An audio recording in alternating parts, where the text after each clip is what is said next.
Le agradezco mucho a la secretaria de Educación del Estado de Tamaulipas, Lucía Aimé Castillo Pastor, que nos platique, que nos tome la llamada esta mañana. ¿Cómo está, secretaria? Buen día. Hola, muy buen día, Manuel, a tus órdenes. Saludos a la audiencia y saludos a ti. Gracias. Muchas gracias, secretaria. Pues escuchamos con atención muy temprano al profesor, al secretario general de la sección 30 del Sindicato de Trabajadores de la Educación allá en su estado, Arnulfo Rodríguez Treviño. Nos dio un parecer, lo decíamos, no me termina de quedar claro cómo se arreglarían estas faltas de respeto que dicen los maestros han estado recibiendo. Nos queda claro el tema de la falta presupuestal, quizá porque no haya más plazas, quizá porque tienen que hacer algunos desplazamientos mayores en un estado muy grande, como es Tamaulipas, geográficamente hablando, pero pues se ha centrado por lo pronto en la figura de usted, en esa demanda de que usted deje la secretaría. No abundó mucho más, porque dijo el maestro, es muchísimo más grande el problema, pero uno de los puntos aparentemente es que usted dejara la secretaría. Pero ¿qué dice la secretaría de este paro, maestra? Finalmente hay un paro vigente. Pues bueno, creo que habría que referir que cada uno de nosotros, en este caso una servidora para la Secretaría de Educación, tiene muy clara la definición de sus facultades y atribuciones para actuar, sí. Y él directamente en su posición como secretario general, la de enfocarse a la defensa de los derechos laborales de los trabajadores, y si finalmente el movimiento tuviera como prioridad los derechos laborales, se hubieran seguido no solo causas legales, sino una postura clara de diálogo y de planteamientos concretos sobre alguna desatención.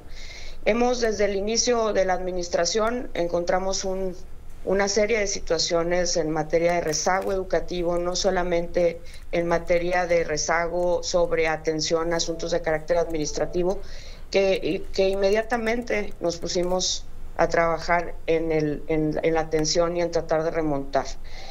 Quiero comentar que en la llegada posterior a la nuestra, en octubre, y se incorpora el secretario general con un grupo de colaboradores en su comité, y identificado este escenario de rezago, hubo el acuerdo de ir generando mesas de trabajo que permitieran también, desde la lógica de la organización, ir atendiendo situaciones que ellos recibían o habían tenido oportunidad de conocer por los propios profesores y por el personal educativo. Y entonces nos hemos enfocado durante muchos meses a ir atendiendo situaciones que claramente requerían de la participación de ambas partes para fortalecer al sistema educativo. Y creo que sin duda hemos estado dando cuenta ambos de este avance, no solamente una servidora y el equipo que acompaña a la Secretaría de Educación, porque la postura del gobernador desde un inicio fue: queremos que ustedes hagan un planteamiento permanente de respeto irrestricto a los derechos laborales y el restablecimiento de aquellas prestaciones o de aquellos elementos que por alguna razón se haya decidido en el tiempo, en el pasado, dejar de hacer llegar a los docentes. De aplicar. Y hicimos de aplicar, así es, hicimos incluso una revisión, Manuel, que permitió restablecer prestaciones que tenían años de no ser atendidas por los gobiernos anteriores, particularmente prestaciones que tenían que ver con reconocer a través de deudos de nuestros antes colaboradores en algunos niveles educativos o con alguna responsabilidad en el sector, y poder pagar un beneficio que tenían por derecho recibir los trabajadores, y que significó una gestión de más de 34 millones de pesos en uno de los casos, y por ejemplo el recálculo de algunos de los conceptos que se incrementaron el año pasado y que no habían sido atendidos correctamente y que permitieron reponer en 4.500 trabajadores una posibilidad de acceso completo a sus ingresos. Oiga, secretaria, y entonces, porque escuchándola con atención, escuchando al maestro con atención, pues veo cómo se van separando los caminos, ¿no? Aplicamos recursos, recuperamos cosas perdidas, los escuchamos, el otro lado dice no aplican los recursos, no está, veo que se van separando. ¿Cómo sería el camino de, pues, de acercamiento para una eventual solución? ¿Por dónde la mira usted? En el restablecimiento del diálogo, y que creo que hemos... Primero que nada, sentarse a platicar otra vez. Sí, claro. Finalmente creo, y esa ha sido la insistencia de la invitación a dialogar para identificar si alguna de las rutas en este momento, posterior a arrancar un ciclo que claramente nos acompañamos a iniciar. Estuvimos juntos preparando el inicio a partir de una significativa atención reconocida desde 2 semanas antes del arranque del ciclo escolar por el propio secretario general, y que por alguna razón hubo un momento en el que algo rompió esta posibilidad de dar continuidad a el acompañamiento, que incluso había habido reuniones directamente con el Ejecutivo en el que se había clarificado y se habían puntualizado los grandes avances que teníamos en materia de asuntos de carácter laboral.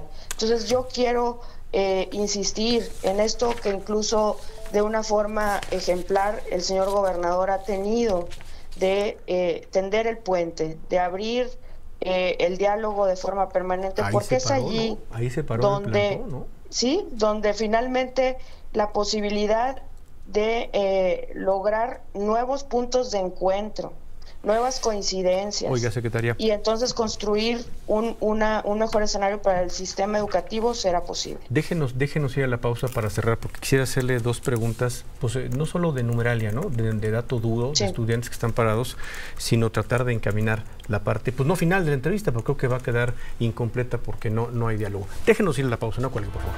Detalles que nos está dando la secretaria de Educación de Tamaulipas, Lucía Aimé Castillo Pastor, porque finalmente pues hay un montón de estudiantes, de niños, de niñas que no tienen clases, maestros que están detenidos, y ahí me quisiera nada más entretener un tema, secretaria, porque entendemos que son más o menos 60-65 mil maestros, la mayoría detenidos en este paro, y el universo de estudiantes sin clase lo tiene en esa numeralia a la mano, secretaria.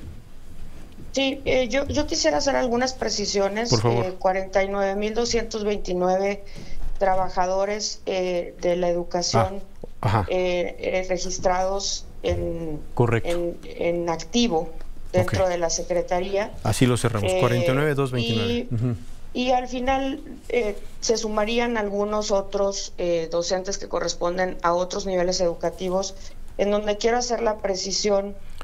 Las actividades de educación media superior están desarrollándose por aquello que se señalaba de que había compañeros de educación tecnológica y de los CEBETIS y CEBETAS, ¿no? Estaban no trabajando, y esto quiero señalar, estos planteles están participando de proveer la prioridad que tenemos que tener todos y poner en el centro el derecho a la educación de las niñas, niños y jóvenes.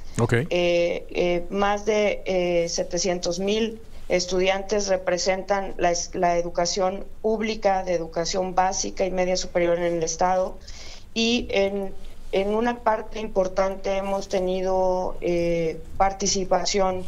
Hoy yo quiero agradecer, si me lo permites, Manuel, a cada directivo, a cada docente de las escuelas que hemos estado incluso dando a conocer.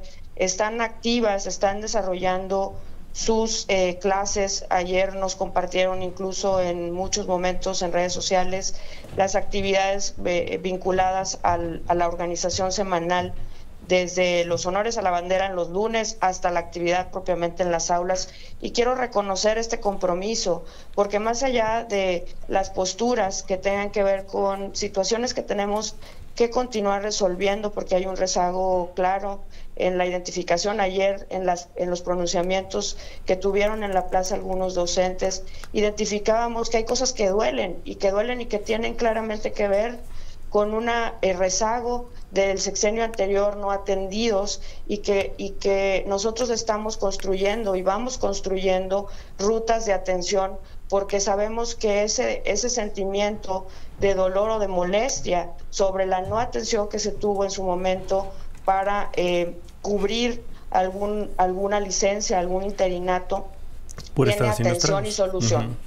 ¿No? Oiga, y el diálogo debe privilegiarse. Es correcto, y con eso le pediría que termináramos por el momento, porque parece que esto se va a seguir desarrollando. Ojalá sea rápido el acuerdo, pero sí que se logre un diálogo, que se retome el diálogo. Y le pregunto, si ese diálogo se condiciona a su salida, ¿procede o no procede, a su salida de la Secretaría? Yo lo que creo es que tenemos que respetar los ámbitos de autoridad, y que el principio sea principalmente ahorita enfocarnos en la solución de situaciones que le duelen al magisterio, y esa debe seguir siendo la ruta, priorizando el derecho también de los niños y las niñas, y evitar que esto se convierta en un tema de carácter político, en el que claramente no estemos poniendo en el centro lo importante. Secretaria, le agradezco mucho y ojalá dejemos el canal de comunicación abierto. Encantada, Manuel, estoy a tus órdenes y saludo de nuevo a la audiencia. Gracias a Lucía Aimé Castillo, pastor secretaria de Educación de Tamaulipas. Pues atentos y muchas gracias. Lourdes.